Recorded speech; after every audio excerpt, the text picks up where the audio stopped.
bienvenue dans la pause fitness. Alors, ce podcast est réservé à ceux qui veulent améliorer leur nutrition, leur entraînement et aussi peut-être leur style de vie. Donc pour tous ceux qui me suivent depuis quelques temps déjà, vous pouvez me laisser une petite évaluation sur la plateforme de podcast de votre choix. C'est ce qui m'aide le plus. Allez, on démarre l'épisode.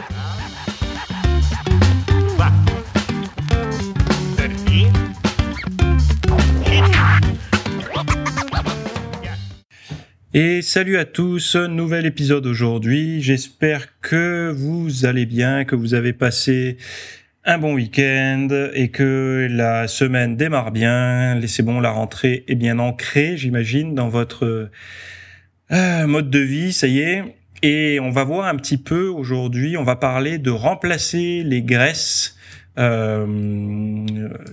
la bouffe. On va voir aussi comment manger sans grossir, parce que oui, c'est quelque chose dont on parle dans la science, et puis d'un autre truc qu'on verra en fin d'épisode. Je vous en parle pas maintenant.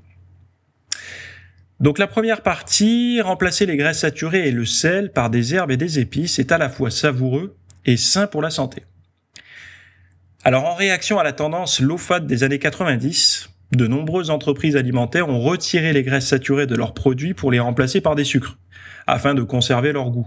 Alors, je pense que vous avez tous vu aujourd'hui des reportages qui incriminent l'industrie sucrière, d'avoir remplacé, d'avoir même payé des médecins, etc., pour diaboliser les graisses et les remplacer par du sucre. Bon, comme tous les trucs qui diabolisent, moi, je prends mes distances un petit peu. C'est juste que entre la peste et le choléra, on n'a pas envie de choisir, quoi. Les graisses saturées ou les sucres, non merci. Alors, je sais qu'aujourd'hui, dans une certaine catégorie de pratiquants de nutrition, fitness et tout, les graisses saturées n'ont pas trop mauvaise presse parce que ça rentre dans leur diète keto ou leur diète carnivore, etc.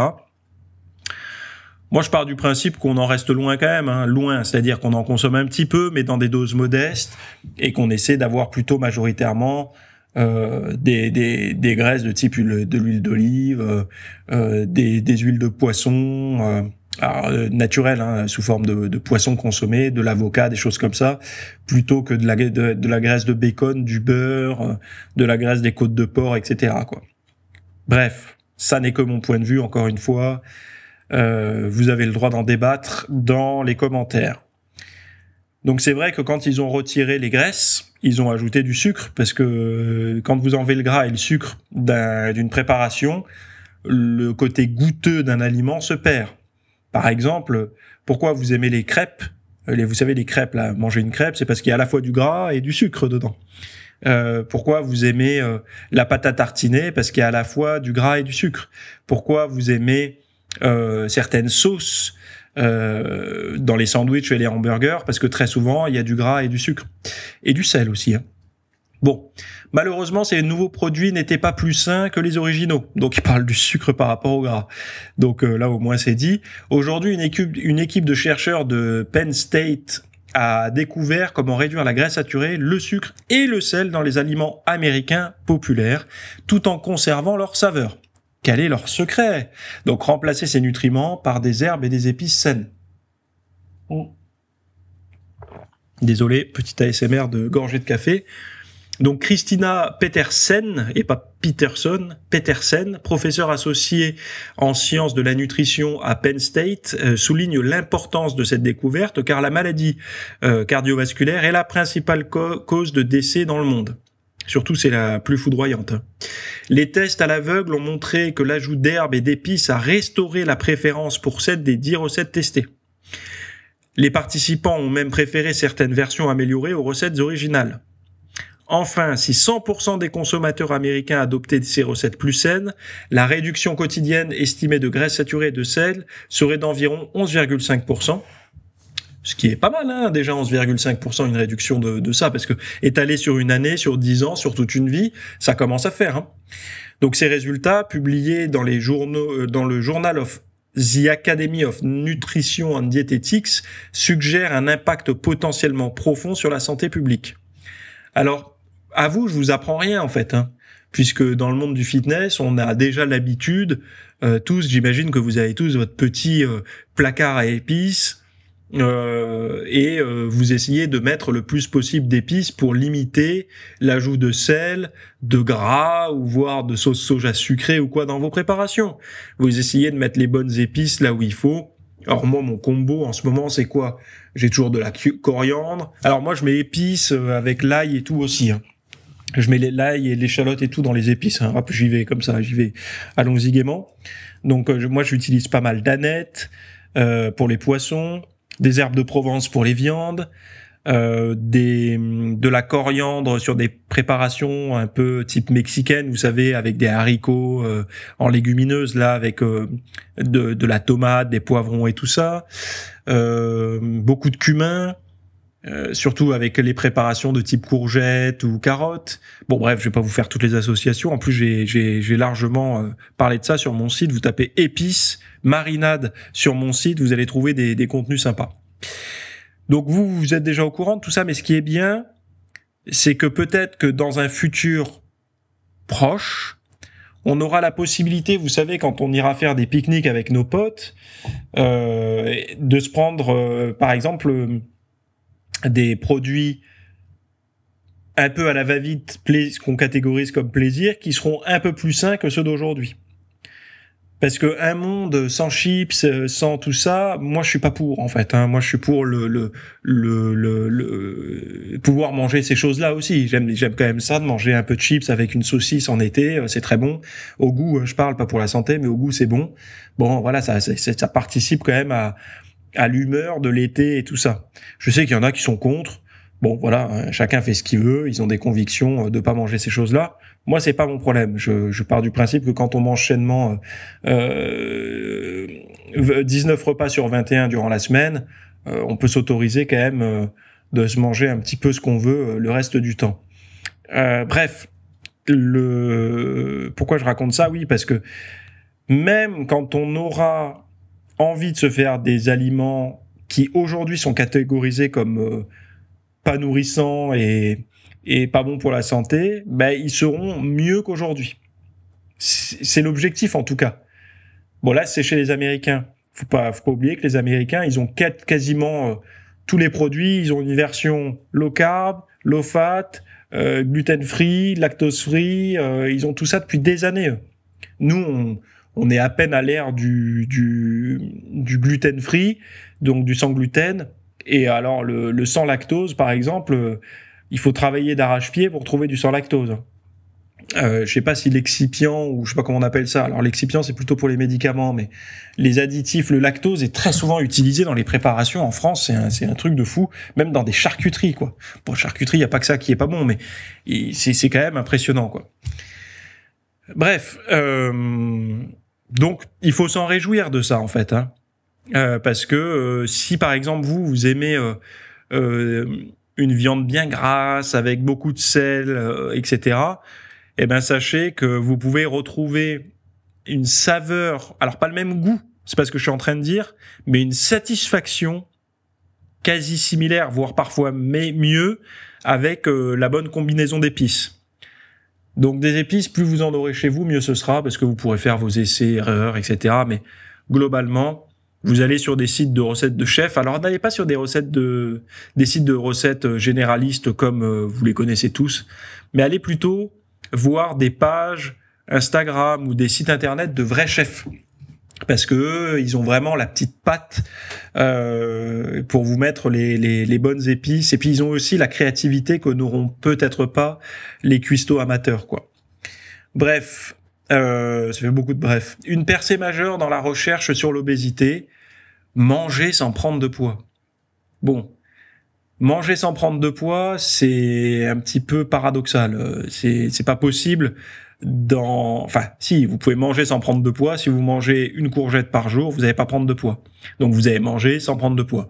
Mais eux, la façon dont c'est dit, c'est comment, en faisant rentrer des calories, il y aurait des calories négatives en fait. C'est-à-dire qu'en mangeant, ou des calories non seulement négatives, des calories neutres. C'est-à-dire que vous mettrez de la matière dans votre corps qui serait totalement dépourvu d'énergie métabolisable, quoi.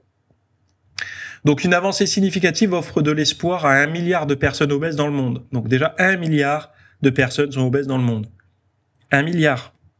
On n'est pas à 50 milliards sur la planète.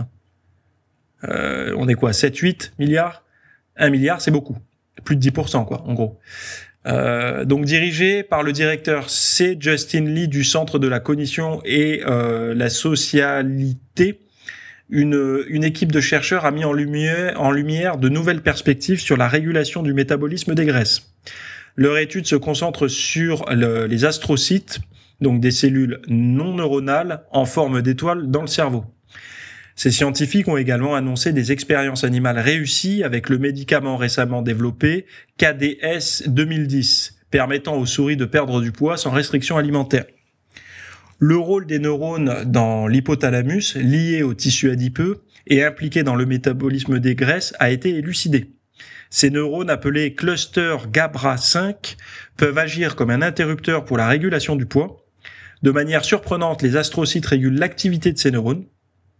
En ciblant une enzyme spécifique dans les astrocytes, les chercheurs ont pu augmenter la production de chaleur dans le tissu adipeux des souris obèses, leur permettant de perdre du poids tout en consommant un régime riche en calories.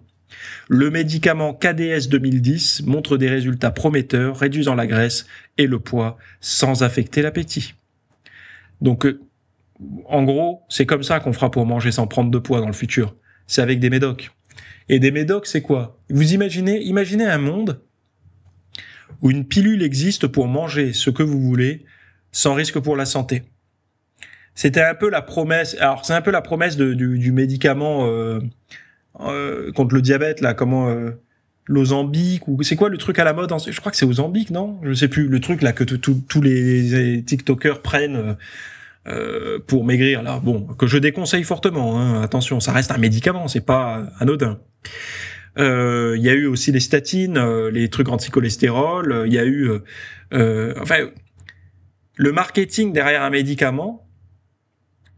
Il faut faire attention au marketing initial. C'est toujours pour sauver on a inventé un truc, mais c'est aussi pour avoir une rente.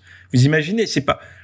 Alors même si c'est peut-être pas prévu pour ça à la base, l'effet secondaire très positif pour cette industrie, c'est quand même une rente à vie des gens.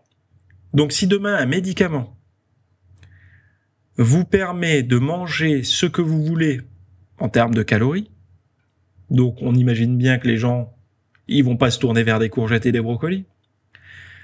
Vous prenez la pilule et vous ne grossissez pas. Voire si vous en prenez 2, vous maigrissez même. Alors déjà, tout le monde a un abonnement à vie à ce médoc, hein, puisque personne n'aura envie, personne, sauf ceux qui comprendront un petit peu, qui iront plus loin que les calories. Ils diront, ok, peut-être que les calories, ça brûle des calories, mais qu'est-ce que ça m'apporte comme micronutriments, etc. Que dalle, hein, parce que si vous mangez mal, je vous fais le raccourci. Hein, si vous mettez pas des vitamines, minéraux, oligo-éléments dans votre organisme, les acides gras qu'il faut et tout, vous n'avez pas de chance de les découvrir, de les fabriquer, ou pas tous en tout cas. Donc il y a des ce qu'on appelle un peu essentiels et qui doivent être consommés. Donc s'ils sont pas consommés, il y a ce qui va s'installer, ce qu'on appelle des carences à plus ou moins long terme. Et donc là, même si vous mangez des tonnes de fast-food sans grossir, vous aurez pas cet apport-là. Et c'est pour ça que il y a des malnutritions causées par la malbouffe chez des gens en surpoids, comme de la malnutrition, comme de la sous-nutrition en fait. Chez des gens en surpoids, parce qu'ils mangent tellement d'aubes en fait qui ne sert à rien, mis à part à faire grossir le tissu adipeux viscéral et le tissu adipeux sous-cutané. Ça sert à rien pour l'organisme. Ça sert à rien. Il arrive quand même à en fabriquer un petit peu quelque chose, hein, sinon on s'écroulerait. Mais globalement, ça crée d'énormes carences. C'est là où on se rend compte que le corps quand même il est capable d'encaisser, quoi. Mais bon, ce médicament quand il sortira, autant vous dire que ça va faire, mais la joie de ceux qui, on vous vendra plus du tout. Là, tout ce qui est histoire de régime, il y a même plus la peine de vous vendre. Alors c'est tout un continent d'articles dans les rayons qui vont disparaître. Tous les produits light, plus besoin. Plus besoin d'avoir une version light si vous avez un médicament qui vous permet de pas grossir avec des calories. Plus besoin de boisson light. C'est pareil, tous les trucs zéro et tout, vous pouvez revenir à la version régionale, il n'y a pas de problème.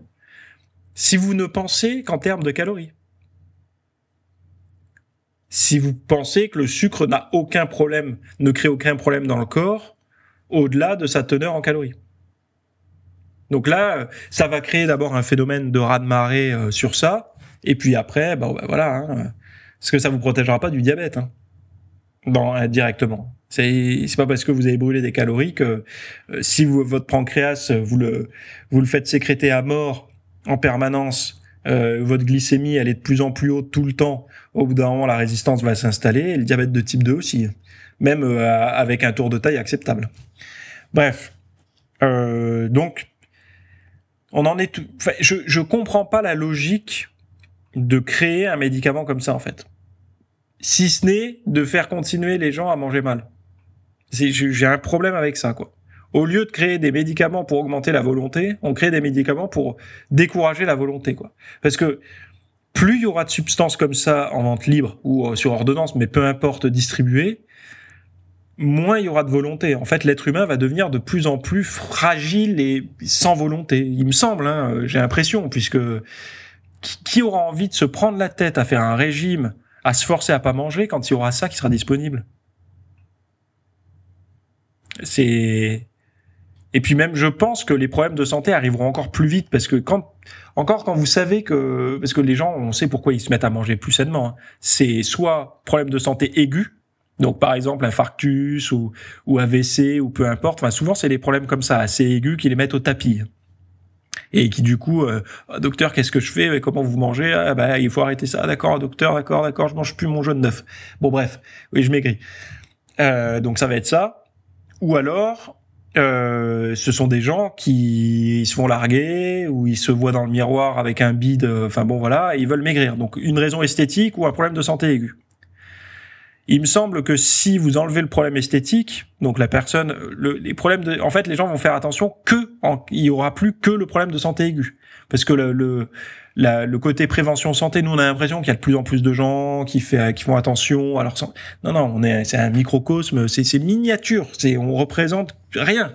Alors, regardez, ne serait-ce que prenez un échantillon de votre entourage. Donc prenez les parents, les amis, les cousins, les collègues de bureau et tout ça. Vous tracez au compas là un cercle de votre entourage proche. Vous allez voir qu'il y a, ça se trouve peut-être que vous qui vous sentez concerné par la santé, l'alimentation, le sport et tout. Donc ne pensez pas que et encore des fois on a un cercle d'amis qui nous ressemble. Donc c'est pas représentatif toujours de la réalité. Donc ça peut être, non seulement il y en aura peu, mais en plus le peu qu'il y aura, ça sera biaisé par le fait qu'on a tendance à avoir des gens qui nous ressemblent autour de nous. Donc voilà, donc KDS 2010, si ça peut empêcher de mourir des obèses et de les soigner, ok. Si c'est pour les mettre sur le toboggan de la malbouffe, encore pire, j'ai du mal en fait, hein. C'est ma réflexion personnelle, après j'ai le droit d'avoir un avis, j'ai du mal. Voilà, c'est personnel. Si c'est pour continuer à faire manger de la saloperie aux gens, j'ai du mal. Enfin, en tout cas, de la saloperie de manière long terme, et pas de la manière ponctuelle à Noël, aux anniversaires, le week-end entre amis, etc. Le week-end ou la semaine, hein, peu importe, mais de manière ponctuelle. Donc, les bienfaits des graines de lin pour la perte de poids. Alors, tout ce dont je parle là, vous avez les liens dans les descriptions, hein, du podcast. C'est pas des choses que je sors de mon chapeau, encore une fois, hein. Donc les bienfaits des graines de lin pour la perte de poids, un rapide aperçu sur ce que c'est. Donc les graines de lin ont récemment fait l'objet d'une attention accrue pour leurs éventuels bienfaits en matière de perte de poids.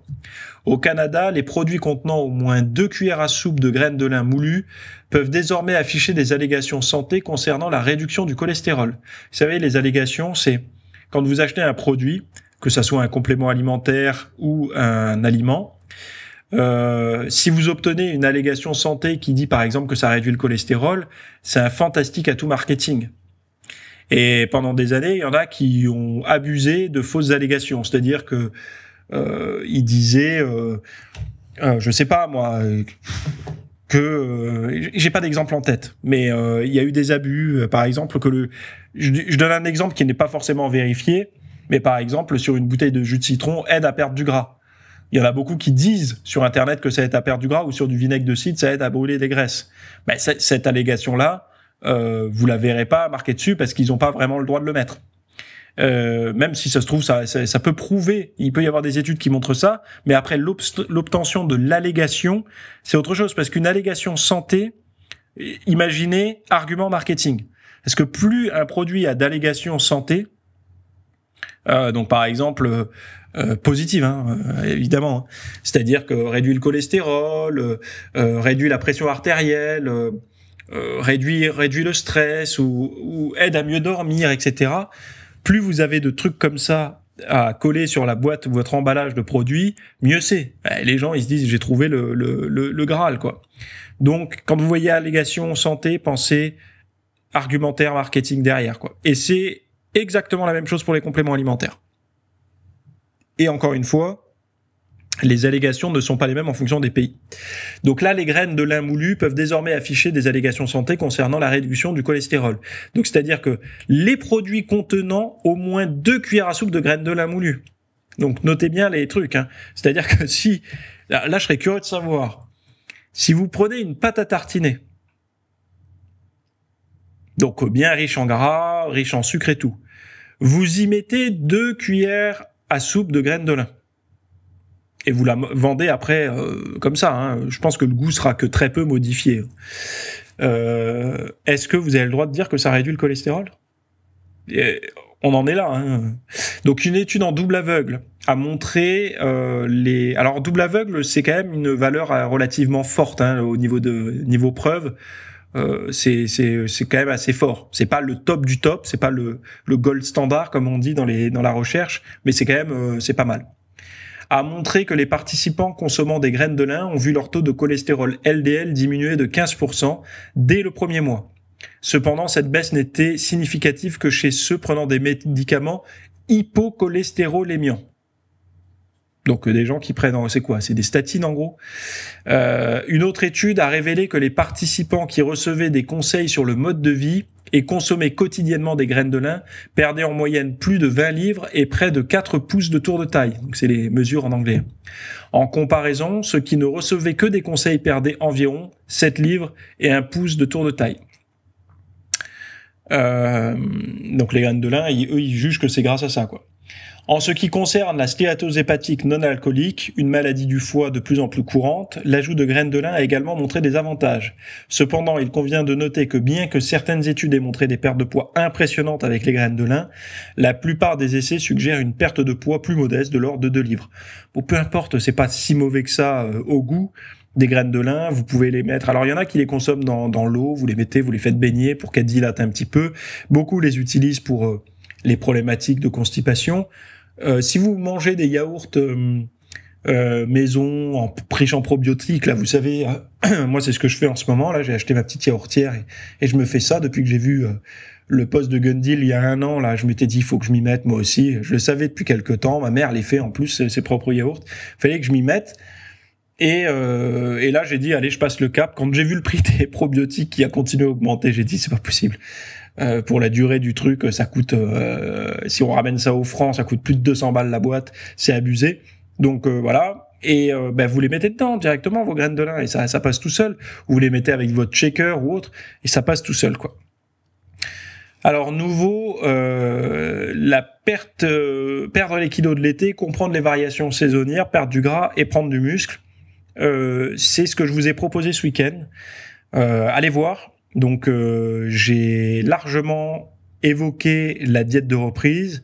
Si vous êtes justement en retour d'été avec un petit peu de tissu adipeux en trop parce que vous avez trop abusé sur les chips grillades et tout, allez voir la diète, elle va bien vous remettre sur les rails, mais surtout ça vous apprendra à comprendre le rythme. Vous savez qu'on mange pas toute l'année les mêmes choses, mais même, je vous parle pas des saisons, il faut manger de saison et tout, même si on en parlera. En fait, instinctivement, si vous ne vous en rendez pas compte, mais si on surveillait votre alimentation au fur et à mesure de l'année, vous n'êtes pas attiré par les mêmes choses. Et en fait, ils ont fait une étude sur un très large public d'observation, aucune recommandation, ils leur avaient rien dit, ils ont observé. Et en fait, on va tous dans le même sens. On a tous le même rythme. Et en fait, si vous comprenez ce rythme, vous avez une prise énorme sur votre surpoids ou votre sous-poids d'ailleurs, si vous cherchez à prendre de la masse musculaire. Et c'est de ça que j'avais envie de parler avec vous ce week-end, et c'est de ça qu'on a parlé ce week-end justement. Donc je vous ai mis le lien, c'est perdre les kilos de l'été, comprendre les variations saisonnières, perdre du gras et prendre du muscle. C'est le lien que vous avez, le numéro 4 là dans les notes du podcast. Et sinon, vous l'avez certainement par mail si vous êtes abonné à ma newsletter également. Donc vraiment, là, en plus, je vous ai mis la diète au complet, prise de masse, perte de graisse et tout. On est bien rentré dans les détails. Et ça vous donne encore de l'eau à votre moulin pour être sur la bonne voie, pour rester en forme, etc. Je m'arrête ici pour cet épisode. On se retrouve la semaine prochaine. Bye bye. Merci d'avoir écouté cet épisode. Alors, avant de partir, j'avais juste quelque chose à vous partager. C'est vrai que vous avez peut-être des temps morts à meubler, que ce soit des temps de trajet dans les transports en commun, du cardio un petit peu long sur un tapis de course, ou alors tout simplement envie de remplacer les programmes que vous avez la soirée pour de l'apprentissage. Vous êtes peut-être adepte des émissions, des documentaires, des reportages, etc. Sauf que dans le monde de la musculation, de la nutrition, du développement, d'un mode de vie sain, etc. C'est un peu maigre en contenu dans les médias grand public. Et donc, ce que je vous propose, moi, personnellement, c'est d'aller faire un tour dans la bibliothèque alors, c'est un Netflix version fitness privée qui vous coûtera moins cher qu'un lavage auto au rouleau par mois. Et là, vous avez vraiment tous les sujets. Alors, c'est plein de cours que je propose. Il y en a déjà plus de 300. Ce sont sur le sommeil, sur les hormones, sur la nutrition. Donc ça peut être pourquoi on a faim, pourquoi on n'arrive pas à tenir un régime, comment faire, quelles sont les solutions, mais aussi d'anatomie pour l'entraînement, des programmes d'entraînement. Donc tout ce qui est lié à la perte de graisse, si vous avez du gras sur le bas du ventre depuis des années, ou alors si vous avez du mal à prendre de la masse musculaire, tous ces sujets du plus connu, entre guillemets, du plus recherché au plus pointu, tous ces sujets sont largement abordés dans cet espace VIP. Donc, pour rappel, pour y accéder, vous avez un lien en description. Si vous ne le trouvez pas, vous allez sur www.fitnessmiss.fr et vous faites devenir membre. Voilà, vous trouverez sur le site. Et vous accédez à ce contenu caché que vous pourrez écouter partout. Voilà, je vous laisse ici. Très bonne fin de journée à tous.